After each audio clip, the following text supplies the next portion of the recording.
which is technology identification. We've kind of, now we'll probably come back to it again.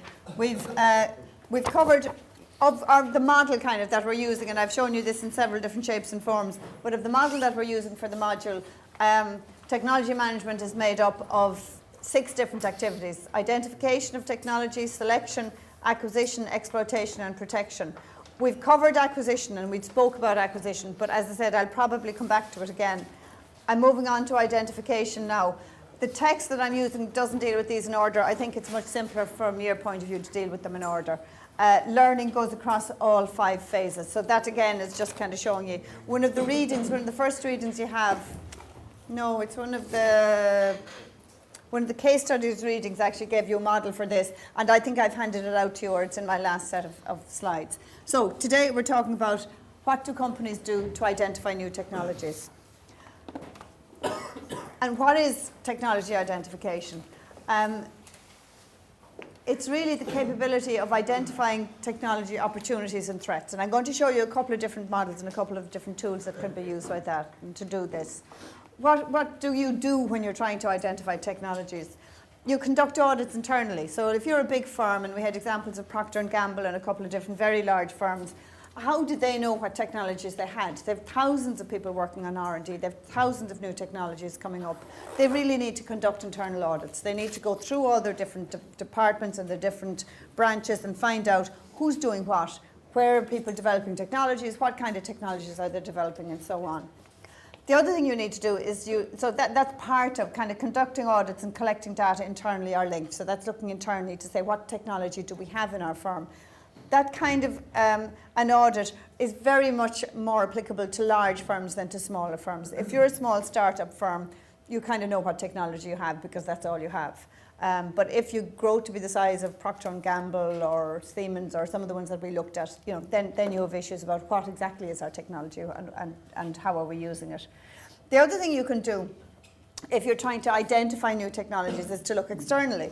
So you can look at external technologies and capabilities in markets. And I'm going to kind of concentrate on that for today anyway, because I'm giving you another assignment and I'll talk to you about that, and it's about kind of looking externally at technologies. So that's technology identification. It's about identifying technological opportunities and threats. You can look internally through audits and through collecting internal data, or you can look externally through, and we look at different ways that you do that. So the process, the technology identification process, we could say there are kind of 4 basic steps. There's technology auditing, there's identification of organizational capabilities, so what have you got internally, technology forecasting, and then documenting that process and disseminating the information, deciding what are we going to do with it, what decisions are we going to make based on what we found out about the technology that's there. A couple of definitions. Now I'm going to put these slides up online if you want to just take kind of key notes of anything that's not written down, but the slides will be up on the Moodle website, and I'm going to go there in a little while and just show you 1 or 2 things. Technology intelligence, a relatively new term. It's believed to capture and deliver technological information as part of the process where an organisation develops an awareness of technology opportunities and threats. And we'll come back to this notion of opportunities and threats. I think I'll open a window. We need fresh air. Oh God, it's horrible out there. Technology forecasting, and we're going to talk mainly about this today, is a means of predicting the future. Well, can you predict the future? Obviously not. So it's a process of estimating unknown situations using qualitative data or quantitative data. Does anybody know what the difference between qualitative and quantitative data is?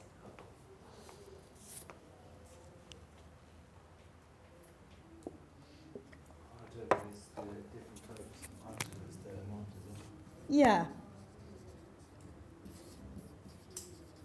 It's something you come across a good bit in research when you're doing research. You could say a quantitative is numbers. And qualitative is kind of more descriptive. It's descriptive. So qualitative is about, say if you're doing qualitative research, you'll be describing things, saying, getting an understanding of how things work and what things are. So when we're talking about using qualitative analysis here in technology forecasting, it might be kind of going out and seeing how your users are using products and what are the needs in the marketplace, and doing things kind of scenario analysis, kind of doing what-if scenarios and deciding, how would you extend that into the future. Whereas if you're doing something quantitative, you're looking at data. So in terms of forecasting technology, you might, for instance, if you were looking at cars, if you're in the automotive industry, you might decide to plot fuel efficiency. So you might look at what is, how many miles per gallon are you getting at the moment out of your typical car, and how has that improved over the last couple of years. So based on that, you could predict that miles per gallon is going to improve by such and such an amount as you move forward. In housing, you might look at, again, maybe efficiency in terms of energy consumption within a house, insulation within a house. You might look at the improvements that have happened so far and how are they going to increase. In medicine, you could look at effectiveness of drugs. How is that increases mortality rates and different rates like that with different diseases. So that would be quantitative. Whereas again, if you went to the medical thing, qualitative might be looking at how do people live their lives, how do people cope with diseases, and using that to forecast what's going to happen in the future. I'll close this door to stop that breeze. Okay, so it's like you said, quantitative is all about numbers, qualitative is much more descriptive. Okay. So I'm going to talk today mainly about technology forecasting and technology foresight. We're going to look at a couple of different tools that you can use, and we'll look at examples of how you'd actually use them. So forecasting is predicting the future. Is it possible to predict the future? Yeah? No? Not really. Sure it isn't. I mean, you could say this is all a waste of time, but it's not really. I mean, I'll show you a couple of examples. I'll show you some very good examples. But what's interesting, actually, is if you go back and if you look at how people over the last 100 years predicted the future. Does anybody read any kind of science fiction writing or anything like that? If you look back at what people kind of said in the 60s and 70s about what the future would look like, it's been interesting enough exercise just to identify a couple of authors and see what they said about the future. Or if you ever look at old futuristic movies, if you look at kind of old black and white movies that were depicting the 21st century. And it's obviously nothing, what they were putting in the movies is nothing like what we have now. But they were making their best attempt to predict things. And in some cases, they kind of got things right. If you look at those older movies where people were talking, instead of telephones, they were talking to computer screens. Well, we do have that. But there were lots of other things like using hovercrafts and all sorts of stuff like that that really haven't caught on. So forecasting sometimes works. Are you better to do it than not to do it as a large company? A technology-based company. What do you think? You should really engage in some shape or form in trying to see what, at least to make yourself aware of what are the future trends and what's going on. So it's a bundle of systematic efforts to look ahead, and we look at some techniques that we can use. There's not a single future. So from the point of view of where we are now, you can't say this is the way things are going to be. What you can say is that these are trends that are happening. Maybe we're going to move in this direction or that direction. But there isn't just, you can't say for sure this is how the future is going to go. It's not planning, but starting planning. Rain is desperate, isn't it? It's a feedback process between the capability and the need for decision making. Okay, so it's what have we got in our firm, and what can we do? Where do we see the technology moving? So what decisions do we have to make? Where do we have to invest money? Where do we have to maybe dump an old technology and move to a new one or whatever else? It centres on changes in functional capacity and what we can actually do, and timing and significance of different changes. So that's kind of what forecasting is about, what technology forecasting is about.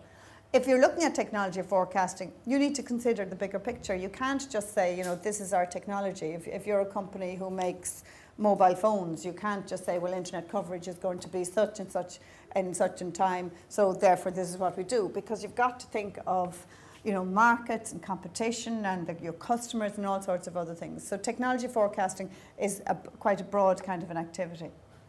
So I'm going to look at a couple of tools that can be used, and we're going to break out into groups again. We'll just practice some of these things.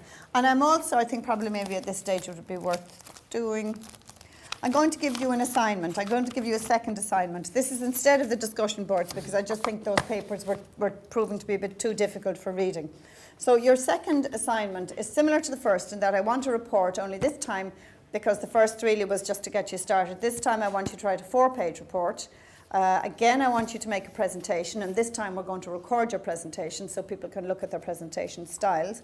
And what I want you to do in this report is to write in groups of 3 again, and we actually might break down into those groups of 3 now, is to write a 4-page report predicting the future of one of a range. Now I've got 1, 2, 3, 4, 5, 6. We'll see.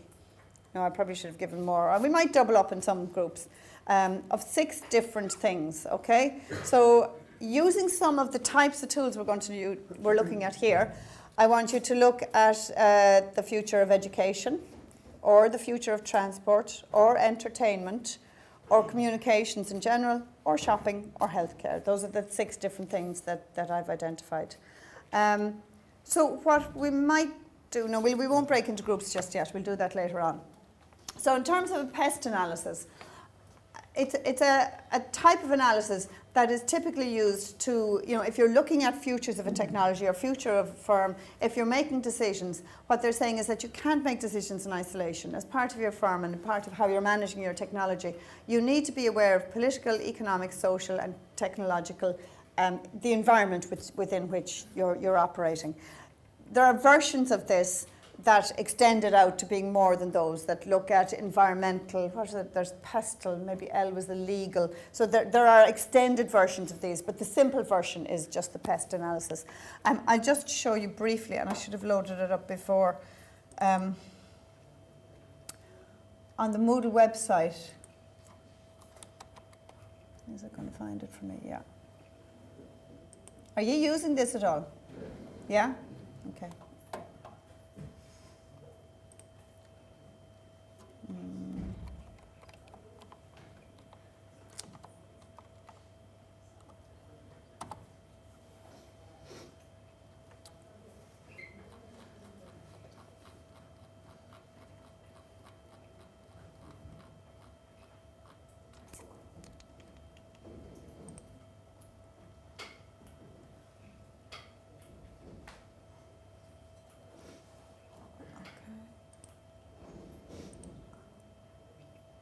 Okay, so I've put a bit up here on just on identification. Okay, I've moved these into order, so that's in the order of the diagram that I showed you. So the first was identification.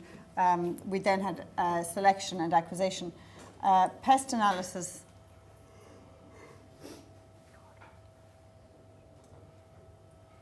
I've just put up there, actually I have a handout of this for you as well. It's just a template that you could use when you're doing a pest analysis of something. So I just have a copy of that for you, I hope, because I think I printed it out. Yeah, okay, if you just pass those out. Pass those around as well.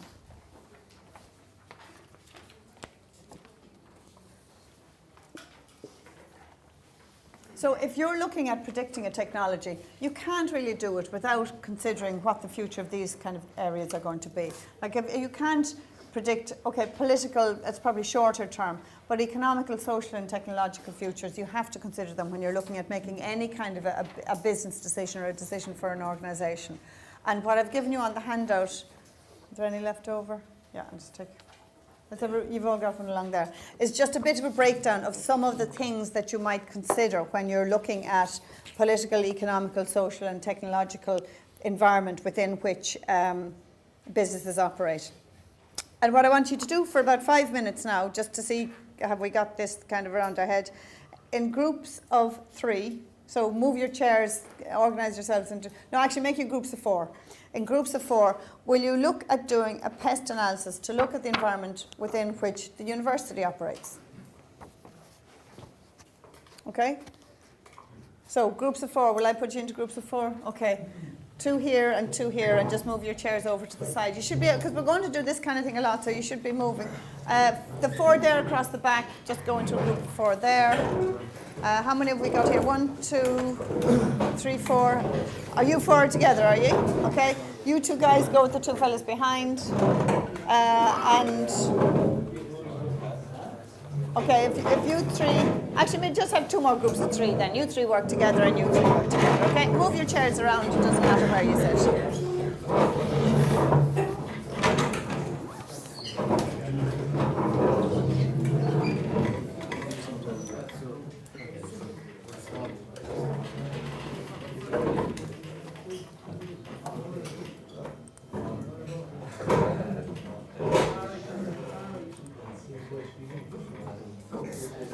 Okay, pest analysis on UL. And again, I'm going to give you about 5 minutes, and after 5 minutes, I'll call on each group just to give me a feedback on one of the 4 things that you've identified.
I'm going to hand that around as well. Will you make sure you sign it?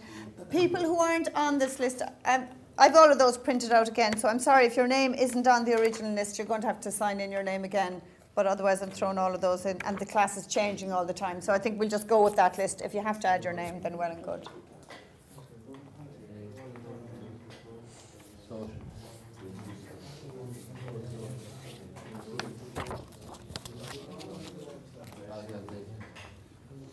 We don't really understand. Okay, in terms of the university, if the university wants to make decisions, something like a pest analysis allows it to know the environment in which it's making a decision. So if it wants to maybe set up new courses, if it wants to expand, if it wants to change how it's doing things. So what I want you to do is to identify, using a pest analysis, identify the environment within which the university operates. So political, what's our political environment like here? Grand, yeah. It's very stable, isn't it? So there's, did you say what? You said grand, did you? Okay, no, you're right. So for political, in one sense, we're in a stable political environment. It's unlikely that there's going to be a whole pile of civil unrest. So we do have a stable political environment in one sense. In another sense, well, you could, and does it go into economical or political? We do have a very serious economic condition here. So there are political decisions that will be made that have impact on things like grants that the university will have to consider if they're deciding what they're going to do. So that's what this is about. So from a social point of view, are there any social issues that the university should consider in planning its future? The swimming pool is open to the public, so... Okay. Right, okay, so the resources that we have about kind of moving in with the society. Anything about lifestyle trends and demographics? How many people go to university now? What percentage of school leavers? A few? 50. Way over 50.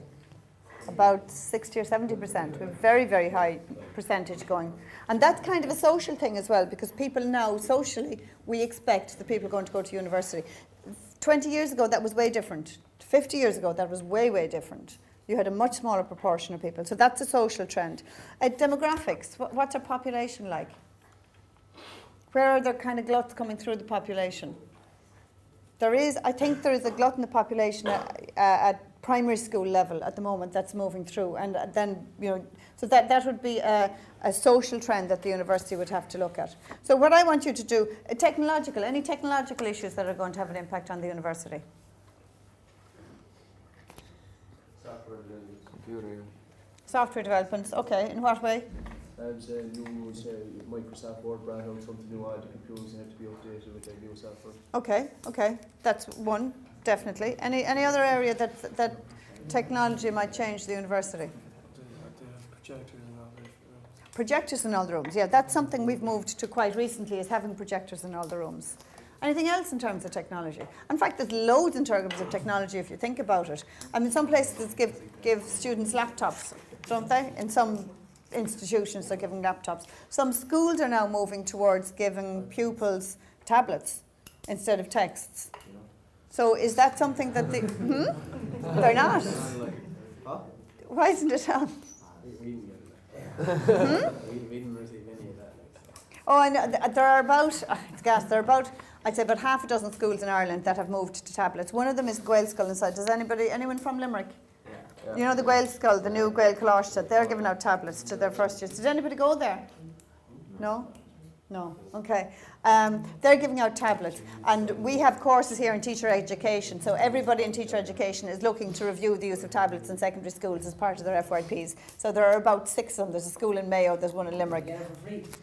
Yeah, well, it depends on the school. Some schools are giving them out for free. Some schools are asking people to buy the laptops. So it depends on the school. Some of them have kind of a leasing arrangement. So different schools have different ways of doing it. But why don't we give them out in the university? Is it something we should consider? Is it something that students might attract them to UL if we said as part of your registration in UL, you know, we put down a deposit and everybody gets some kind of a tablet? Where did the money from? Well, that's true. Yeah, there would be cost issues. Any other technological things that have an impact? So that's one. But it's maybe if the whole market moves in that direction, maybe if we find that lots of secondary schools start using tablets, because you could argue that they're more cost effective than books. Books at second level are very, very expensive, whereas a tablet, you can download books more easily. So if secondary schools start doing it, isn't there going to be pressure on third level institutions to do it, to provide tablets and to use it much more in our teaching? Anything else? Any other technology?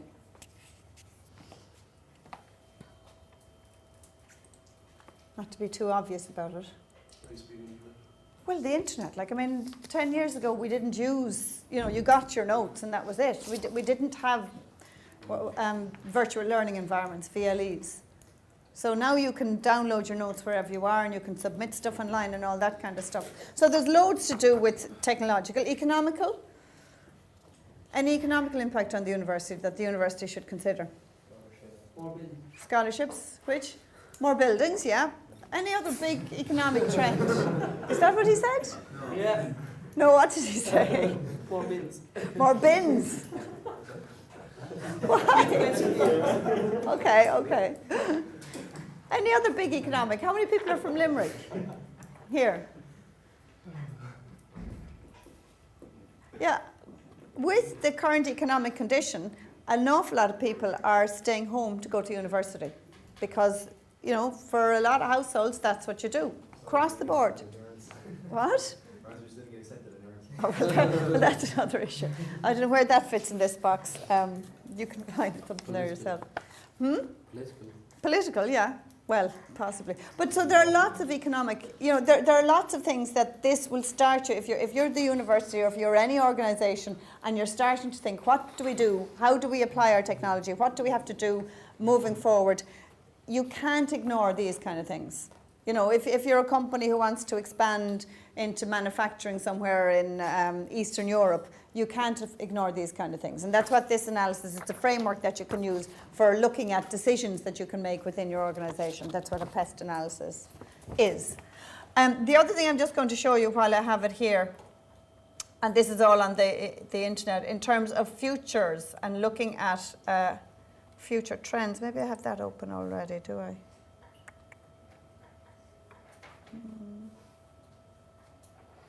There it is, yeah. This was something that was developed, and it's online for you, so you can have a look at it and you can use it for your next assignment when I give it out.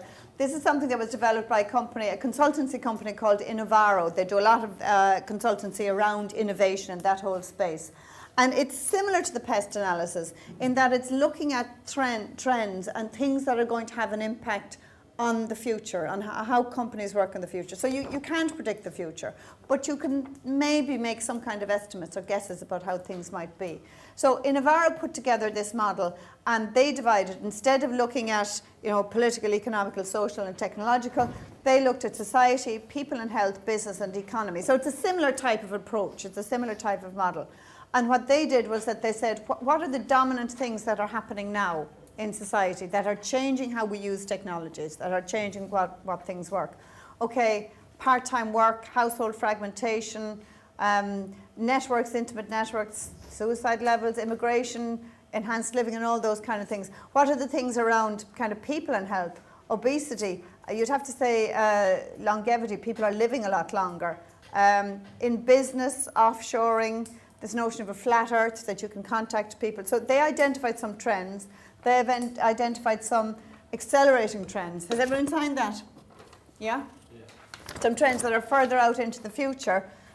Things like brain food, how we look at food, ubiquitous networked devices, which we're actually at now. You know, no matter where you are, you can usually find some kind of a signal, log onto your computer, and people are networking everywhere. Peer-to-peer commerce. What's peer-to-peer commerce? That's the biggest example of peer-to-peer commerce.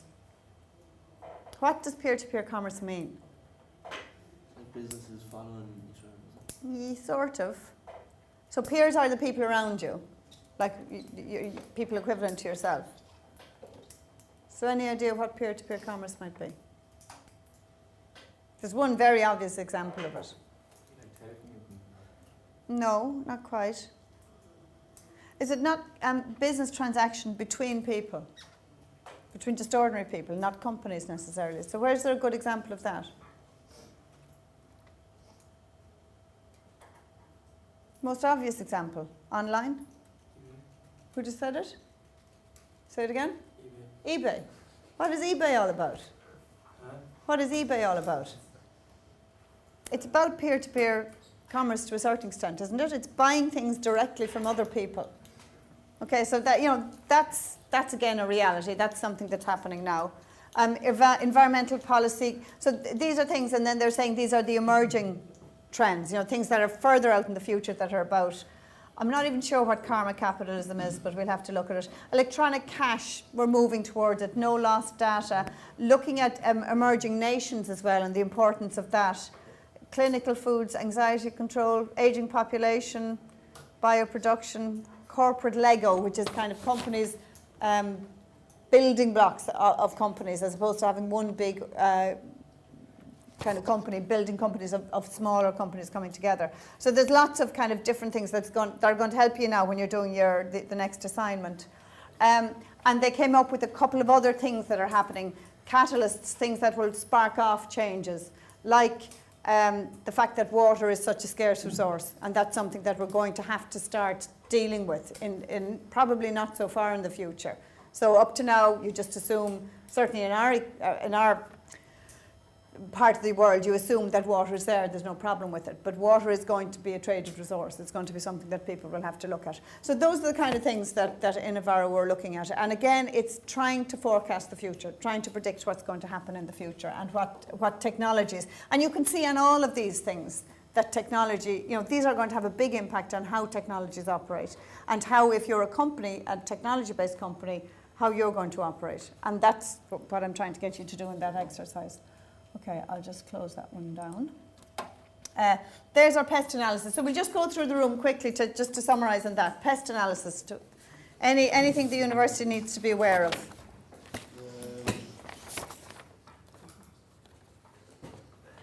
Yes? Nothing? Between the three of you? Anybody then? We'll just open it out. I'll take 3 or 4 answers. Which? Okay, how is the university going to have to worry about that? When which?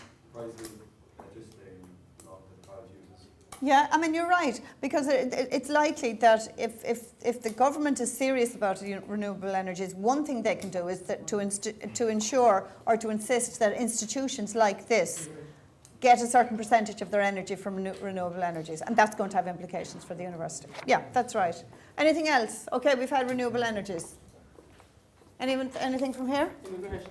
Immigration. How's that going to have an impact? Yeah, there'll be, like, in the future, might be less people coming to universities. Do you think people will immigrate before they go to university? Yeah, like, the families might go and catch up here. That's true. That's true. That'll have an impact on demographics. If there was an awful lot of immigration, it would have an impact on demographics. Anything else? I mean, immigration, the other thing you could say about immigration is, how many people here are learning languages? Desperate, isn't it? Isn't it though? And do you all think you're going to get jobs in Ireland? Yeah. Fair play to you. But, I mean, you'll have to consider immigrating. And by not speaking any other language, we really restrict where we can go. And if you look into Europe, anybody in Europe will have at least 2 languages. So we are really restricting what we do by not speaking other languages. Anyway, move on from that. Anything here? Political? Like the overall budget effect. Yeah. Yeah, and you don't even see the half of that. There's serious pressure on us in terms of budgets to cut back on staff, to cut back on spending anywhere. So political, the whole economy is having an impact on education and what we can do. Anything else? I'll take just one or two things before we move on. Anyone from the group back there? Yeah,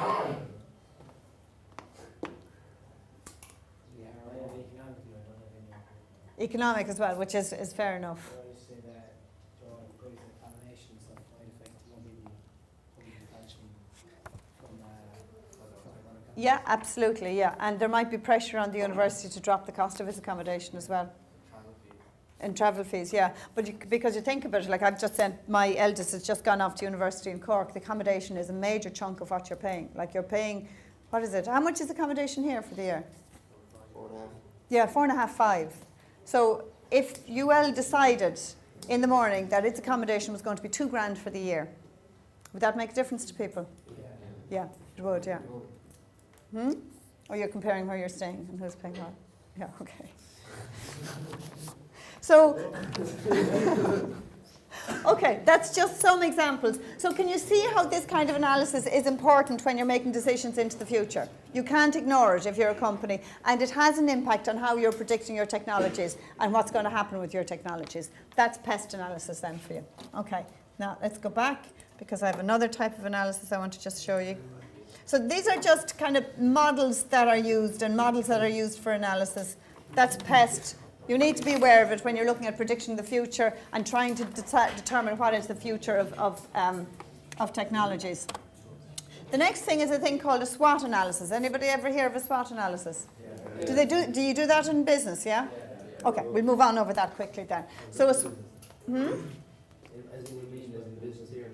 How is it? oh, either. No, we haven't done it here. But you do it in secondary school. So you know what a SWOT analysis is. If the notes just sometimes... Has everybody... Oh, no, you didn't all do business, I presume. Yeah, but you've heard of that before. Yeah, it's straightforward. And again, go through the slides. They'll be up on the website. Just how you conduct a SWOT analysis. Sometimes you look at internal versus external. So your strengths and weaknesses are internal. The opportunity and threats are external, and so on down with that. And that, again, is just moving on with that. You will find, and I'm going to show you an example in a minute, that at a national level, there will be task forces that try and predict where the future is going. So we've had a good few of them. I've an example on the website that I'll show you in a minute. They would tend to look at kind of market trends, market needs. We've had a lot of those recently on employment, trying to predict what skills are people going to need into the future. What are the types of businesses? So software has come out as one that, you know, we need a lot more people with skills in IT and software. Manufacturing is also looking good. I'll put it up on the website. There was a thing in the Irish Times on the Independent about 2 weeks ago, and it looked at salaries across a broad range of sectors. The ones that increased over the last, did I show that to you? Yeah, okay, so that would be part of trying to predict. You could use that to try and predict forward as well. I have an example of this. You would see people in different sectors, like the medical devices sector, the software sector, construction, well, you know, trying to predict what's going to happen there as well, trying to see what's going to happen in the future and decide how you can find opportunities in that, or threats for your business when you're looking forward. And that then relates down to individual companies as well, to a company level. I'm going to show you, and again, it's on the website, an example of why I didn't ask anybody to look at food as one of the things for the... This was an example of an exercise that company I mentioned, Innovaro, did with Board BIA to look at the future of food. Now, it's up there on the website and you can look at it. It was done in 2008, so that's 4 years ago. Not sure how much of it has actually come through. Do you know what? I have a zapper I'm going to try and put it in here. So I'm standing in front of that if I'm trying to do anything. No, just see, does this work? Make my life easier. I should have done that. That's all right. Okay. Oh no, it probably...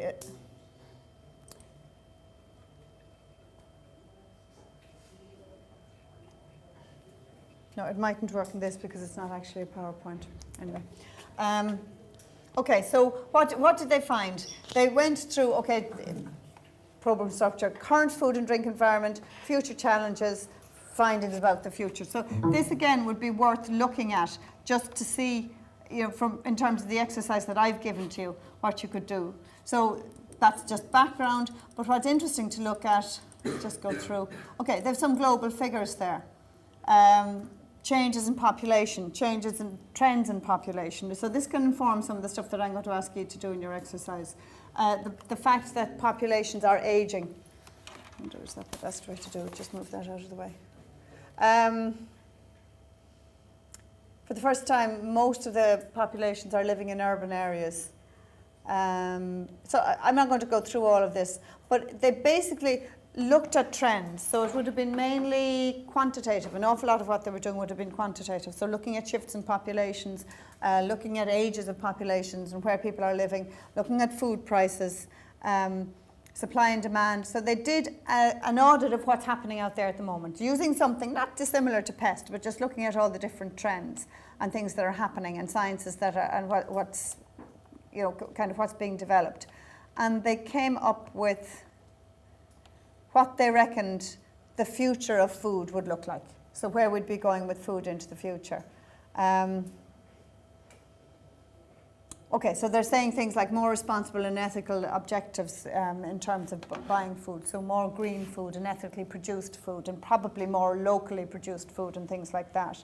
But at the same time, globalization is increasing. So you'll often find in looking into the future that there are two trends that might actually be conflicting with each other.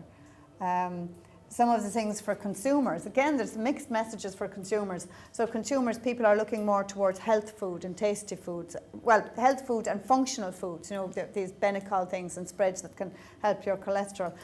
But in parallel, that obesity levels are going up. So it's kind of looking at some of the futures and seeing how they would, I'll just move on to some of what they're predicting. And this is down towards the end of the presentation.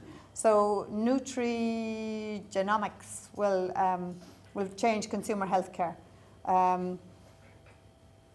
So what they're saying is healthcare costs, so whoever's going to look at healthcare will reduce as there's much more screening of what people are like and nutritional screening, and you will be able to then keep people healthier by seeing what they're eating and how they're eating. There'll be more urban farming, so they're looking at these things like people doing more local farming, and that's a trend that you would see with people starting to grow vegetables themselves in their gardens, but they're taking that right into cities and saying that can happen internally in cities. Biotechnology, much more use of biotechnology. Consumers will be discoverers. That text there is by a guy called Eric von Hippel, who did a lot about where innovations come from. And one of the things that von Hippel said was that an awful lot of innovations come from users as opposed to the companies that make things. It's the people who use products, not necessarily the people who design products. Over 50s will become so large now, they'll become multiple clans. So there'll be, instead of as marketing, like if you're selling food, considering the over 50s as one group, you'll have to break them down into different sectors. That's about affluent classes appearing in India and China and having a different view. So just go through that. New proteins, okay, so they're saying they'll be devising new proteins. The whole problems with global warming. So what else are they saying there? But it's interesting to have a look through it. Nutritionists will become new chefs, so people will be very much driven by nutrition in food as opposed to just what tastes good. I don't know whether that's going to happen. Anyway, have a look at that in terms of looking at futures and trying to predict futures of technologies. And I think what's interesting as well is that one particular sector, that's the food sector in Ireland, spent a heck of a lot of money producing that report for food producers in Ireland, so to give them kind of a heads up, to let them know what's going forward. So companies engage in this kind of thing and this kind of futuring, and it is something that's relevant to a lot of sectors and a lot of companies. Now, do I have anything else? No, I've shown you kind of everything that I have on there, so we'll just go back and finish this off. This is where I might use my pointer. Okay, is forecasting possible? What do you think? Yeah. Yeah, it's difficult though, isn't it? It's difficult to be accurate.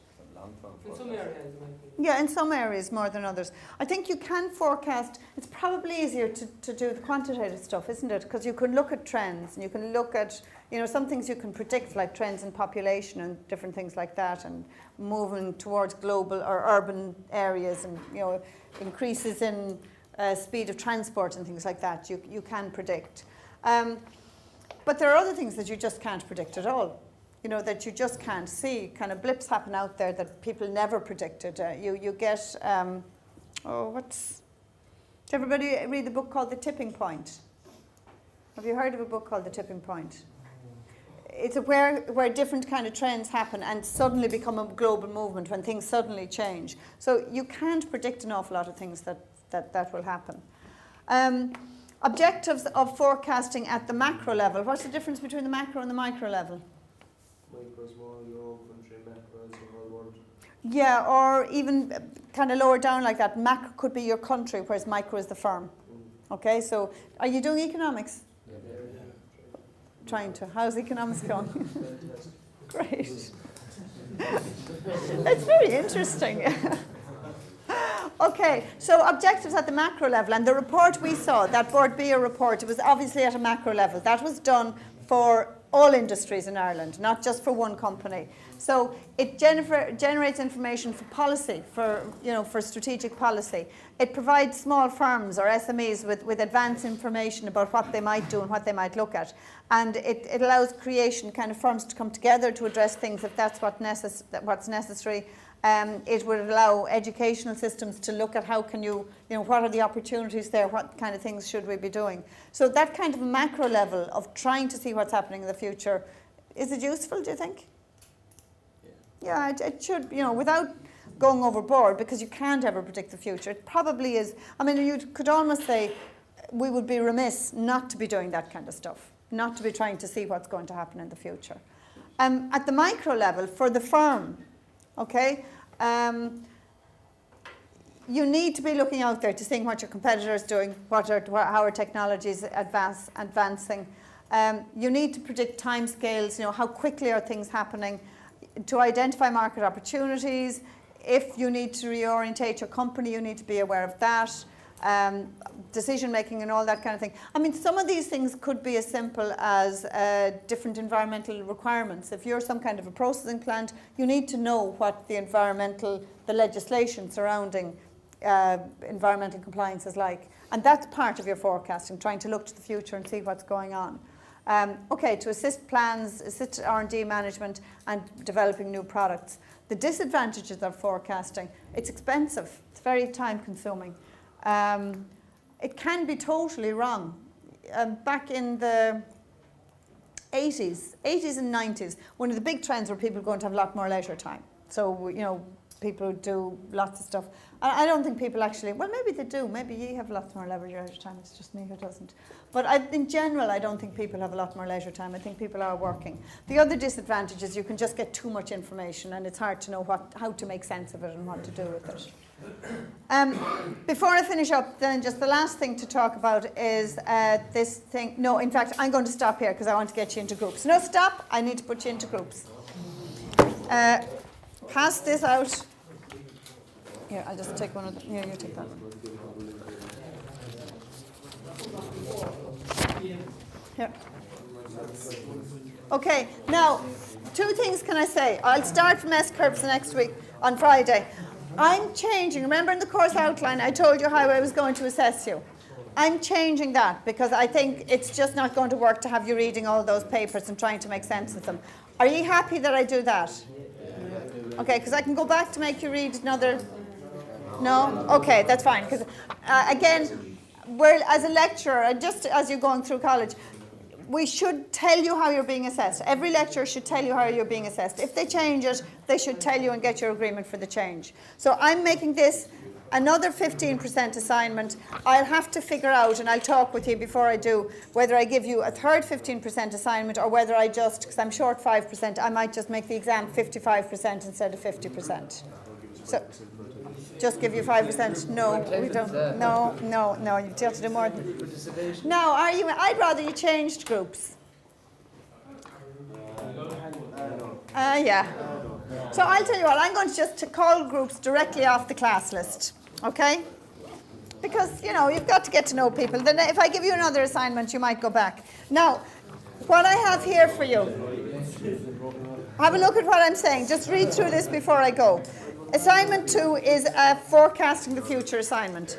I've given you some examples, and I'll put on more examples up on the internet here. So using things like SWOT and PEST, and some of the questions that were in that Innovaro sheet.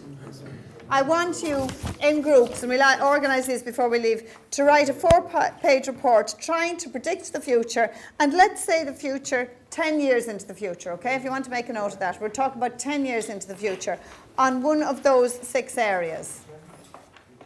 Okay? Education, transport, entertainment, communications, shopping, or healthcare. If somebody thinks of something else they'd much rather look at as a group, and if you want to suggest something else, talk to me and we can do it. I want the piece to be properly referenced. I haven't penalised you this time for not referencing things, but at this stage, you've been told often enough how to reference things. I expect you'll be using the internet quite a bit for this, so I expect you'll be going online and looking at different things online. Reference the sites that you access so that I know that you've looked and where you've looked. Marking scheme is more or less the same as it was before. A presentation, again, same marking scheme, but just to warn you, the presentation this time is going to be videoed. I'm giving you quite a bit of time to do this. It's for week 8 because just the next couple of double classes, we've got guest speakers and everything coming on. So it's in week 8, and the same as last time, I'll take the presentations at the session on the Wednesday morning, and this time I will collect all of the reports, and I won't tolerate late reports, okay? We were a bit kind of lax because people couldn't find printers and stuff like that. This time it's 9 o'clock, I need to collect all those reports, and no messing around. Again, you know, make sure your name is on it. Okay, I'm going to put you in groups and tell you what you're looking at. Can I borrow a pen from somebody for a minute? Yep. You got there first. Okay, these 4 are together. Darren Boyce, Owen Breen, Morgan Curtin and Jack Daly. And the 4 of you are going to look at education.